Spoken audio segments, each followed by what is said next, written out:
नमस्कार सगळ्यांना। आज पुन्हा एकदा स्वागत करते तुमचं नवीन एका व्हिडिओच्या भागामध्ये। तर ही मी घेतलेली आहेत शेवग्याची फुलं आणि एकदम फ्रेश फुलं घेतलेली आहेत, ताजी अशी आमच्या शेवग्याचीच आहेत ती मी तोडलेली। तर त्याचं जे देठ असतात ना ते मी काढून टाकलेले आहेत आणि ही निवडून घेतलेली कारण त्याच्यामध्ये मुंग्या किंवा किडी पण असतात। तर ती पहिल्यांदा निवडून घेतलेली आहेत मी। आता धुण्यासाठी त्यामध्ये मी घालते थोडं पाणी आणि इकडे बघा कढई पण मी गॅसवर तापत ठेवलेली आहे। त्यामध्ये घातलेलं आहे 2 पळ्या तेल। तेल गरम झाल्यानंतर हा कांदा आणि 2-3 मिरच्या अशा मी कापून घेतलेल्या आहेत। तर हा कांदा आपण तेलामध्ये कढवून घेऊ।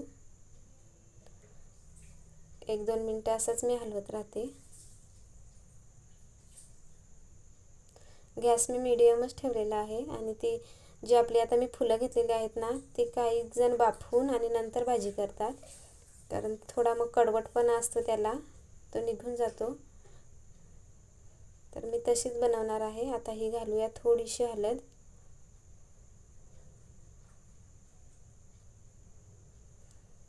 आता मगाशीच्या फुलांमध्ये आपण पाणी ओतून ठेवलेलं ना त्यामधले सर्व पाणी असं पिळून काढून टाकायचं आहे।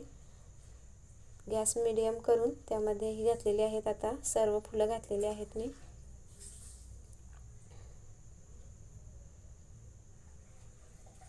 आता 2 मिनिटं अशीच मी थोडा खालवर करून घेते।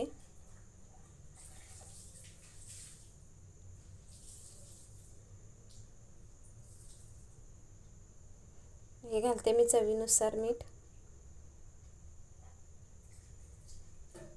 आता त्यावर आपण 2-3 मिनिटांसाठी झाकण ठेवूया। हे बघा 2-3 मिनिटांनी मी आता उघडून बघितलेलं आहे। थोडी खालवर करून घेऊ कारण त्यामध्ये आपण पाणी नाही घातलेलं, म्हणून ती कदाचित पटकन बुडाला पण लागतील, करपतील, त्याच्यामुळे 2-3 मिनिटांनी असं उघडून बघायचं आहे। आता पुन्हा 3-4 मिनिटांसाठी मी झाकण ठेवून घेते। बघा झाकण उघडून बघितलेलं आहे मी पुन्हा। मस्त आपली फुलं कोंबून झालेली आहेत। भाजी बघा किती घातलेली आपण फोडणीवर।